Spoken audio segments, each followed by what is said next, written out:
ನಮಸ್ಕಾರ. ನಾನು ನಿಮಗೆ ಲಾಸ್ಟ್ 3 ಕ್ಲಾಸಸ್ಸಲ್ಲಿ ಹ್ಯಾಸ್, ಹ್ಯಾವ್ ಮತ್ತು ಹ್ಯಾಡ್ ಹೇಳ್ಕೊಟ್ಟೆ ತುಂಬ ಸಿಂಪಲ್ ಆಗಿ. ಇವತ್ತು ನಾನು ನಿಮಗೆ ಡಸ್ ಹೇಳ್ಕೊಡ್ತೀನಿ, ನೆಕ್ಸ್ಟ್ ಕ್ಲಾಸ್ನಲ್ಲಿ ಡೂ ಹೇಳ್ಕೊಡ್ತೀನಿ. Very easy. ನೀವು ಎಲ್ಲಿ ಇಸ್ ಹಾಕ್ತಿರೋ ನೋಡಿ, ಇಸ್ ಅಂತ ಬರುತ್ತಲ್ಲ, ಇಸ್ ಅಂತ ಎಲ್ಲಿ ಹಾಕ್ತಿರೋ ಅಲ್ಲಿ ನೀವು ಡಸ್ ಹಾಕಬೇಕು. ನೀವು ಇಸ್ ಯಾರಿಗೆ ಹಾಕ್ತೀರಾ? ಲಾಸ್ಟ್ ಕ್ಲಾಸಲ್ಲಿ ತೋರಿಸ್ಕೊಟ್ಟಿದ್ದೀನಿ, ನೋಡ್ಕೊಳ್ಳಿ. ಹ್ಯಾಸ್ ಎಲ್ಲಿ ಹಾಕೋದು, ಹ್ಯಾವ್ ಎಲ್ಲಿ ಹಾಕೋದು ಅಂತ. ಹ್ಯಾಸ್ ನೀವು ಇಸ್ ಹಾಕಿದ ಕಡೆ ಹಾಕ್ತೀರಾ. He is, she is, it is. ಅದೇ ತರ ಕಾಮಾಗಿ ಯೋಚನೆ ಮಾಡ್ದಲೆ, ತಲೆ ಕೆಡಿಸ್ಕೊಳ್ತಲೆ ನೀವು he does not like coffee. ಇದು important. He does like coffee ಅಂದ್ರೆ ಅವ್ರಿಗೆ ನಿಜವಾಗ್ಲೂ ಕಾಫಿ ಇಷ್ಟ ಅಂತ. ನೀವು ಹಿ ಲೈಕ್ಸ್ ಕಾಫಿ ಅಂತ ಡೈರೆಕ್ಟ್ ಆಗಿ ಹೇಳಿ. ಆದರೆ ಹಿ ಡಸ್ ನಾಟ್ ಅಂತ ಹೇಳಬೇಕಾದ್ರೆ ನೀವು ಇದನ್ನ ಹಾಕಿ, ಹಿ ಡಸ್ ನಾಟ್ ಅಂತ. ಹಿ ಡಸ್ ಅಂತ ನೀವು ಜಾಸ್ತಿ ಯೂಸ್ ಮಾಡಕ್ ಹೋಗ್ಬೇಡಿ, ಡೈರೆಕ್ಟ್ ಆಗಿ ಹಿ ವಾಂಟ್ಸ್ ಟು ಗೋ ಅನ್ನಿ. He does not want to go ಅಂತ ಹೇಳಿ. ನೋಡ್ಕೊಳ್ಳಿ, ಹಿ ಇಸ್ ಗೋಯಿಂಗ್ ಅಲ್ವಾ, she is going, it is going. He does not want to go, she does not want to go, Ravi does not want to go, Radha does not want to go, it does not want to go. ಅಷ್ಟೇ, ಸರಿಯಾ? ಇನ್ನೊಂದ್ಸತಿ ಹೇಳ್ತೀನಿ, ಎಲ್ಲಿ ನೀವು is ಹಾಕ್ತೀರೋ ಅಲ್ಲಿ does ಹಾಕಿ. ಇದಕ್ಕೆ S rule ಅಂತ ಹೇಳ್ತೀವಿ. S rule. ಎಲ್ಲಿ ಇಸ್ ಹಾಕ್ತಿರೋ ಅಲ್ಲಿ ಡಸ್ ಹಾಕಿ, ಅಷ್ಟೇ. ನೋಡಿ, he does not know, she does not know, we do not know ಬರುತ್ತೆ. ಅದು ನೆಕ್ಸ್ಟ್ ಕ್ಲಾಸ್ ನಲ್ಲಿ ಹೇಳ್ಕೊಡ್ತೀನಿ. He does not know, Ravi does not know, my best friend does not know, my best friend's brother does not know, my best friend's brother's neighbor does not know.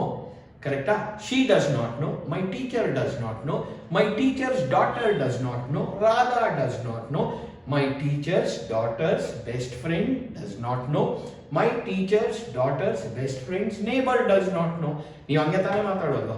ಎಲ್ಲಿ ಅವ್ನು ಯಾರೋ ಅವ್ನು ನನ್ನ best friend teacher ಮಗ ಹಂಗೆ ಹೇಳ್ತೀರ ತಾನೆ, ಆ ಥರ. So does not know. I ಅಂತ ಹೇಳಿದಾಗ ಡೂ ಬರುತ್ತೆ. ಅದು ನಾನು ನಿಮಗೆ ನೆಕ್ಸ್ಟ್ ಕ್ಲಾಸ್ನಲ್ಲಿ ತೋರಿಸ್ಕೊಳ್ತೀನಿ. ಐ, ಯು, ವಿ, ದೇ ಬಂದಾಗ ಡೂ ಬರುತ್ತೆ. ಇವತ್ತು ನೀವು ಕಲ್ತ್ಕೋಬೇಕಾಗಿರೋದೇನು ತುಂಬಾ ಸುಲಭ.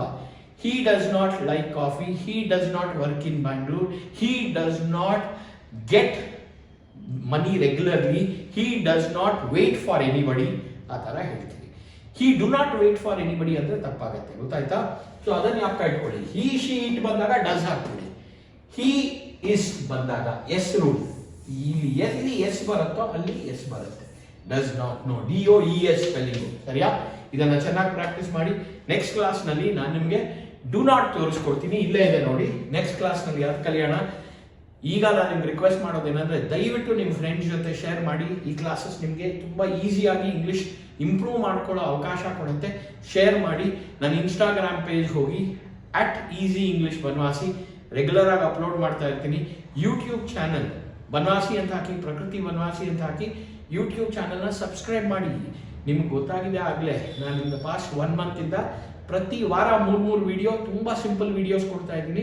ಜೊತೆಗೆ ನನ್ನ ಟೆಕ್ಸ್ಟ್ ಬುಕ್ ಇದೆ, ಅದನ್ನು ನೀವು ಚೆಕ್ ಮಾಡಿ. ಕೊಂಡ್ಕೋಬೇಕು ಅಂತೇನಿಲ್ಲ, ನಂದು 180 ವಿಡಿಯೋ ಇದೆ ಯೂಟ್ಯೂಬಲ್ಲಿ ಫ್ರೀಯಾಗಿ ನೋಡ್ಕೊಂಡು ಕಲ್ತ್ಕೊಳ್ಳಿ.